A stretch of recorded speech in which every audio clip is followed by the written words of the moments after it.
El día que mi hermana Ana llamó para decir que nuestros padres habían decidido mudarse a mi casa del lago. Sentí que algo dentro de mí se rompía sin ruido. No era rabia inmediata.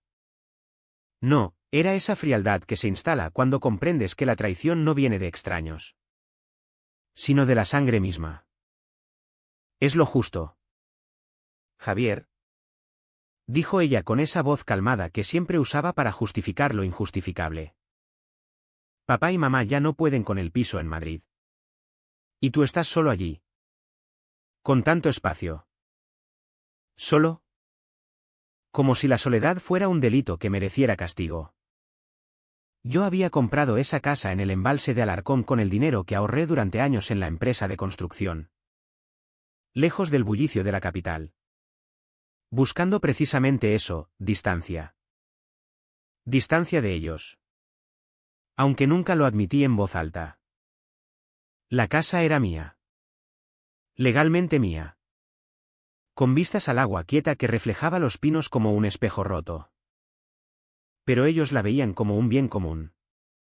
Algo que la familia podía reclamar porque, al fin y al cabo, yo era el hijo próspero.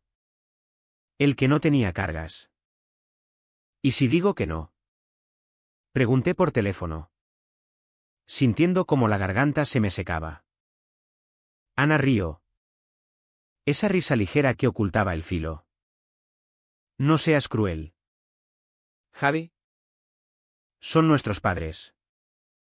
¿Vas a dejarlos en la calle? Crue. Esa palabra se clavó en mí como una astilla. Cruel por defender lo que era mío. Por no querer compartir el único refugio que había construido lejos de sus expectativas. Recordé entonces las veces que, de niño, me habían hecho sentir como el extraño en mi propia familia. Ana, la menor. Siempre la favorita. La que recibía elogios por sus notas mediocres mientras yo, con mis esfuerzos silenciosos, era invisible. Papá. Con su orgullo de funcionario jubilado. Y mamá. Con esa devoción ciega por Ana. Que había fracasado en 2 matrimonios y ahora vivía de subsidios. Yo les enviaba dinero cada mes. Sin quejas. Porque el silencio era mi forma de mantener la paz. Pero paz no es lo mismo que justicia. Esa noche, sentado en el porche de la casa del lago, miré el agua oscura y pensé en cómo la gente como ellos justificaba todo con la palabra familia. Familia significaba para ellos tomar sin pedir. Exigir sin agradecer. ¿Y yo? ¿Qué había callado tanto tiempo? Sentí que el silencio ya no bastaba. Imaginé sus caras si les decía que no. Cómo me pintarían de egoísta ante primos y tíos. Cómo Ana manipularía las conversaciones para hacerme parecer el villano. ¿Por qué no compartes? Javier. Tienes tanto y nosotros tan poco. Pero lo que tenían de poco era esfuerzo propio. No suerte. No dormí. Me repetí una y otra vez que tenía derecho a negarme. Que la propiedad era mía. Que no estaba obligado moralmente a nada. Pero en el fondo sabía que decir no traería consecuencias, el aislamiento total. Las llamadas acusadoras. Quizás incluso demandas legales disfrazadas de preocupación familiar. Ana era lista, sabía cómo usar las leyes a su favor. Cómo apelar a la unidad familiar en un país donde los jueces aún miran con indulgencia a los ancianos desamparados. Pensé en vender la casa. En huir más lejos. Pero eso sería rendirme. Y rendirme significaba admitir que ellos tenían razón, que yo no merecía lo que había ganado solo. Al amanecer, con el lago teñido de gris, decidí que no huiría. Observaría. Esperaría. Dejaría que vinieran. Que se instalaran si insistían. Y entonces empezaría a mover las piezas. Porque la venganza no es un estallido, es una construcción lenta. Como esa casa que levanté piedra a piedra. Ellos creían que me conocían. Que seguía siendo el hermano complaciente. Pero el silencio prolongado deforma a uno por dentro. Te hace calcular. Planificar. Disfrutar en secreto la idea de que paguen sin saber que están pagando. Llamé a Ana esa mañana. ¿Está bien?, dije con voz neutra. Que vengan. Ella suspiró aliviada. Como si hubiera ganado una batalla. No sabía que acababa de perder la guerra. Dentro de mí. Algo se endurecía. Se volvía irreversible. La familia no salva a nadie si uno calla siempre. Y yo ya no callaría. Los días siguientes transcurrieron en una calma aparente que me permitía observar con detalle. Ana organizó todo, el traslado de muebles viejos desde el piso de Madrid. Las excusas de papá sobre su salud frágil. Las lágrimas calculadas de mamá por teléfono. Yo escuchaba. Asentía. Incluso ayudé a coordinar la mudanza. Pero cada conversación era una nota mental, como Ana manipulaba a nuestros padres con promesas de comodidad. Como ellos aceptaban sin cuestionar el impacto en mí. Llegaron un viernes de otoño. Con el lago envuelto en niebla. Papá bajó del coche con dificultad. Apoyado en mamá. Y miró la casa con una satisfacción que me revolvió el estómago. «¡Qué bien has hecho!» «Hijo», dijo. Como si él hubiera contribuido. Ana sonreía desde el asiento trasero. Cargando bolsas como si ya fuera su territorio. Instalamos sus cosas en las habitaciones del piso superior. Las mejores vistas. Porque ellos lo necesitan más. Yo cedí el dormitorio principal sin protesta. Mudándome a la guardilla pequeña. Al principio. Fingí adaptación. Cociné paellas los fines de semana. Escuché las anécdotas repetidas de papá sobre su época en la administración. Soporté las quejas de mamá sobre el frío del campo. Pero notaba los detalles, como Ana revisaba mis facturas cuando creía que no miraba. Como comentaba en voz baja que la casa podría valer mucho si se vendiera ahora. Observaba sus dinámicas, Ana era el centro. La que decidía menús. Horarios. Incluso mis salidas. Javi. Quédate a cenar con nosotros. No seas antisocial. El conflicto interno crecía. Por las noches. En la guardilla. Me preguntaba si valía la pena resistir. Podía echarlos. Cambiar cerraduras. Alegar derechos legales. Pero eso los uniría contra mí. Me convertiría en el cruel oficial. Mejor esperar. Dejar que se acomodaran. Que revelaran sus intenciones. Porque sabía que no era solo un traslado temporal, Ana hablaba de quedarnos indefinidamente. De inscribir a los padres en el padrón local para acceder a servicios. Una tarde. Encontré a Ana en mi despacho. Revisando documentos del banco. Buscaba el wifi. Dijo con sonrisa inocente. Mentira obvia. Esa noche. No pude dormir. Pensé en cuánto había sacrificado, años sin vacaciones para pagar la hipoteca.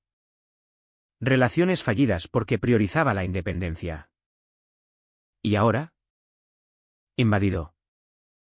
La rabia no era caliente, era fría. ¿Lógica? Empecé a planificar, copias de escrituras. Consultas discretas a un abogado amigo. Grabaciones de conversaciones donde admitieran que veían la casa como herencia compartida. Pero el precio era alto. Me sentía más solo que nunca. Cuestionando mi propia humanidad. ¿Era yo mejor que ellos? ¿Manipulando en silencio? Dudaba.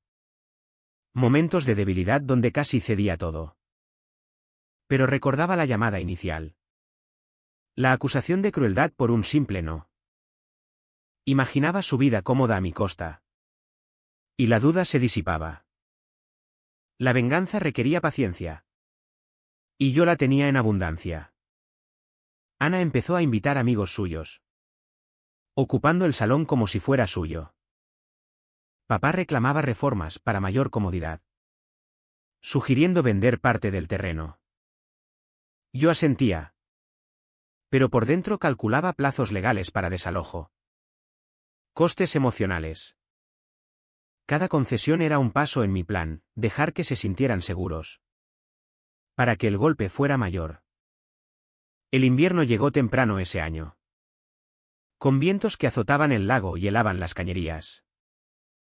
La convivencia se volvió rutina tóxica, discusiones veladas sobre gastos, reproches por mi ausencia emocional. Ana se posicionaba como mediadora, pero siempre a favor de ellos.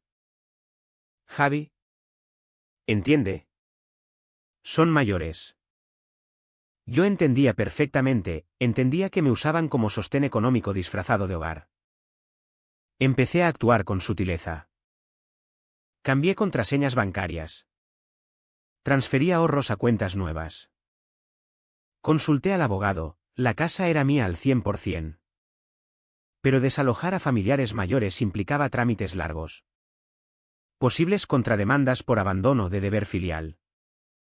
Riesgos calculados. Mientras observaba sus debilidades, la dependencia de papá en medicamentos caros, la fragilidad emocional de mamá, la ambición de Ana por estabilidad financiera. Una noche, oí a Ana hablando por teléfono en el salón. ¿Sí? La casa es perfecta. Una vez que se acostumbre, podremos convencerlo de ponerla a nombre compartido. Es lo justo. Después de todo lo que han hecho por él. Colgó rápido al verme. Sonrió, era una amiga. Esa confirmación endureció todo. No era paranoia, era plan deliberado. El conflicto interno alcanzó pico. Me miré al espejo y vi un extraño, ojos hundidos. Expresión permanente de contención. ¿Valía la pena convertirme en esto por una propiedad? Pensé en vender. Repartir. Acabar. Pero eso los premiaría. No. Usaría sus propias armas, la manipulación emocional. El apego a las apariencias familiares. Comencé a sembrar dudas. Comentarios casuales sobre deudas mías hipotéticas. Sobre posibles ventas forzadas por problemas financieros. Vi la inquietud en sus caras. Ana intensificó presiones, piensa en los nietos que tendrás algún día. Javi. Necesitarán un legado familiar. Ironía cruel. Viniendo de quien no tenía hijos. Grabé conversaciones. Documenté gastos que cubría yo solo. El precio mental era alto, insomnio. Aislamiento total. Amigos lejanos notaban mi cambio. Pero no explicaba. Dudaba cada noche, ¿era venganza o autodestrucción? Pero la idea de su traición impune me impulsaba. Un día. Mamá enfermó levemente. Culparon el estrés del campo, insinuando mudanza permanente justificada. Llamé al médico. Pagué todo. Pero por dentro planeaba el siguiente paso, una carta legal sutil. Recordando derechos de propiedad. La primavera trajo lluvias torrenciales, inundando partes del jardín. Simbólico. Pensé, todo se encharcaba. Se pudría lentamente. Mi plan avanzaba. El abogado preparó documentos, notificación formal de que la estancia era temporal. Plazo para desalojo voluntario. Pero no envié aún. Esperaba el momento perfecto. Cuando su seguridad fuera máxima. Ana empezó a decorar su habitación, comprando cortinas con mi tarjeta. Papá hablaba de jubilarse definitivamente allí. Mamá plantaba flores como si el terreno fuera suyo. Manipulé emociones, fingí crisis financiera. Mencioné posibles embargos. Vi el pánico en Ana. Cómo aceleraba planes para protegerme inscribiéndose en el título. Intentó convencerme de hipotecar para ayudarles. Rehusé con calma, sembrando más duda. El coste era evidente, perdí peso. Me volví irritable. Dudaba constantemente, ¿era yo el monstruo ahora? Imaginaba su dolor al ser echados. Y vacilaba. Pero recordaba la traición inicial. La etiqueta de cruel por defender límites. Un fin de semana. Ana organizó reunión familiar con tíos. Presionaron colectivamente, comparte. Javier. La familia es lo primero. Grabé todo. Esa noche. Casi quiebro. Lloré en silencio, cuestionando mi humanidad. Pero al amanecer, la resolución volvió, ellos empezaron esto. Envié la carta al abogado para revisión final. El punto sin retorno se acercaba. El verano arreciaba. Seco y opresivo. La tensión era palpable, evitábamos miradas directas. Conversaciones superficiales. Ana sospechaba algo, revisaba más. Preguntaba por mis salidas al pueblo. Activé el plan, notificación legal llegó. Exigiendo desalojo en 30 días. Reacción explosiva, lágrimas de mamá. Furia de papá. Acusaciones de Ana. Eres un monstruo. ¿Cómo nos haces esto a tus padres? Mantuve frialdad externa. Pero dentro tormenta, culpa abrumadora. ¿Había ido lejos? Vi su sufrimiento real. No fingido. Dudé intensamente. Casi retirando todo. Pero recordé grabaciones. Manipulaciones. Contraataqué legalmente, probé contribuciones nulas suyas. Invasión de privacidad. Ana amenazó demandas. Pero sabía débil posición. El precio, aislamiento absoluto. Depresión profunda. Me cuestionaba identidad, ¿quién era este hombre capaz de tanto? Ellos empacaron lentamente. Resentimiento palpable. Ana juró nunca perdonar. El día que se fueron. El lago estaba calmado. Reflejo perfecto. Cargaron el coche en silencio. Sin despedidas. Ana miró atrás una vez. Ojos llenos de odio. Quedé solo. Casa vacía resonando. Victoria hueca, gané la propiedad. Perdí familia. O quizás nunca la tuve. Meses después. Rumores de su precariedad. Ana divorciada de nuevo. Padres en residencia barata. Sentí satisfacción fría. Luego vacío. ¿Valió la pena? A veces creo que no. Otras. Que sí, el silencio no salva. Pero destruye al que calla. ¿Soy aún humano?